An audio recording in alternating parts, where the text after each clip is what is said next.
Imagine you've had a brutal day, maybe work was a nightmare or school is stressing you out, and all you want is to sit down and play your favorite game, and just exist somewhere else for like an hour. You load into a match, the music kicks in, and for a second everything's fine.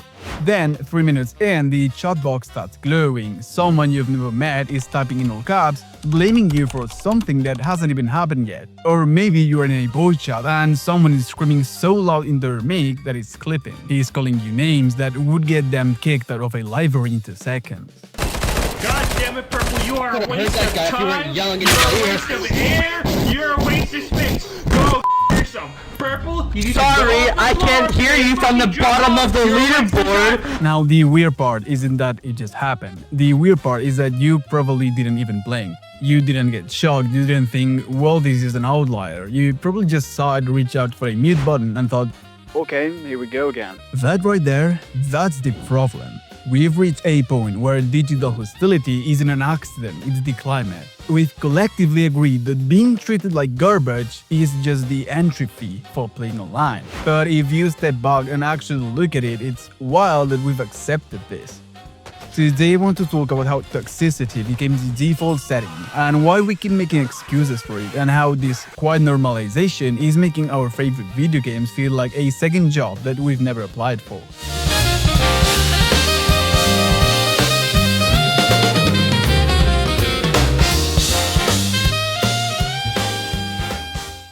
Now, we have to talk about the nostalgia trap. You see it all over social media, people posting screenshots of an all Xbox Live lobbies from 2008 with captions like, "Modern gamers wouldn't last a minute in here." It's usually framed like some kind of toughening up exercise, as if hearing a 12-year-old scream every slur in the book was a necessary rite of passage. But if we're being honest, those lobbies weren't some elite training ground. They were just chaotic because the technology to stop the chaos didn't exist yet. We didn't have sophisticated reporting tools or moderation. We're just kids and young adults thrown into a digital room with no supervision. The issue is that a lot of people took that chaos and turned it into their personality. They started to believe that being good at a game and toxic went hand in hand. They convinced themselves that if you aren't angry, you are not trying. This created a culture where empathy is seen as a weakness. If you suggest that maybe we shouldn't be so miserable to each other, you are told get a thicker skin or go play a single-player game. It's a weird way to gatekeep a hobby. We've essentially built a clubhouse and decided that the only way to get in is to prove that you can handle being bullied. And because so many of us grew up in that environment, we've carried those habits into every new game that comes out. So why does a perfectly normal person, someone who probably says please and thank you to a barista, turns into a monster the second they have a headset on? There's this thing that happens when you're anonymous. When you're playing, you aren't looking at a human being. You're looking at a health bar, a character model, or a name on a scoreboard. Your brain doesn't register that the person on the other end might be a kid having a rough day, or a parent trying to decompress, or someone dealing with a real-life stuff. To your brain, they're just variable in your success or failure. And because you're invisible, there's no social feedback loop. In the real world, if you act like a jerk, people look at you funny. You feel the social pressure to be decent. But online, you can drop a nuclear bomb of a comment, leave the lobby, and you never have to see the fallout. You get the reward of venting your frustration without any of the social consequences. It's almost like a pressure valve for people. They had a bad day, they feel powerless in the real life, and then they jump into a game where they can finally be the big dog by putting someone else down. It's a cheap way to feel powerful, but when thousands of people are doing that at the same time, the whole atmosphere becomes radioactive. We stop playing with people and start playing at them. We also have to look at how games are designed now. Everything is ranked and everything has a skill rating. Everything is now a grind towards a shiny gold badge or a high number.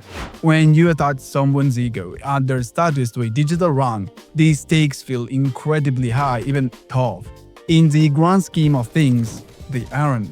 Your brain treats a loss in a ranked match like a physical threat to your social standing. Your heart rate goes up, your adrenaline spikes, and you go into a fight or flight mode. In that state, any mistake a teammate makes feels like a personal attack. If your healer misses a save, they aren't just playing bad, they are taking away your rank.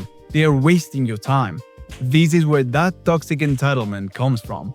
We feel like we own our teammates' performance. The irony is that this actually makes us play worse. There is tons of research showing that when a team starts flaming each other, their performance drops off a cliff. You're so focused on typing a comeback or a stewing in your anger that you lose your mechanical focus. Toxicity is literally a losing strategy. Yet we've normalized it to a point where people think blaming their team is trying to win. It's a total contradiction. We are so obsessed with winning that we act in ways that make winning nearly impossible. Now let's talk about the phrase Git Gud. It started as a joke, but it's evolved into this wall that we used to keep people out. It's the ultimate conversation ender. If someone says, hey, I'm struggling with the learning curve because the community is really mean to new players, the response is almost always Git Gud or quit. This is such a self-destructive way for a community to act. Every game needs new blood to survive. If a game doesn't get new players, the player base shrinks, the queue times get longer, and the developers stop updating it. And the game eventually dies. By being toxic to new people, we're effectively killing the games that we claim to love. We've normalized the idea that you have to be an expert before you are allowed to have fun. But how are you supposed to get better if every time you try to practice, you're met with a barrage of uninstall and trash? It's created this silent majority of players who are terrified to use their mind. They stay quiet, they don't participate in the community, and eventually they just drift away. They go play something where they don't have to defend their right to be a beginner. And can't you blame them? Life is stressful enough. Why would you pay $70 for a game just to get a lecture from a stranger about your efficiency? This isn't just about a few mean words in a chat box. It changes the way we think about people in general. When you spend 3 hours every night in a hostile environment, you start to carry that cynicism into the rest of your life. You start to expect the worst from people. And look at the content creators. For a long time, the biggest streamers were the ones who raged the hardest. We rewarded people for smashing keyboards and berating their teammates because it was entertaining.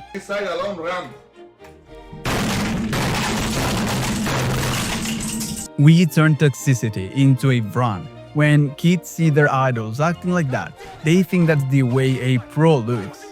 They think that that's how you're supposed to talk if you're serious about gaming. The platforms have tried to step in. We have endorsement levels and honor systems now, but those often feel like gold stars given to people for just being a basic human being. It's like we're saying, congratulations, you went a whole hour without using a slur, here's a sticker. The bar is on the floor. The real cause of all this is the social death of the lobby. Remember when you would make random friends in a match, you would have a good game, talk for a bit, and add them into your friend list? That feels like a relic from the past now.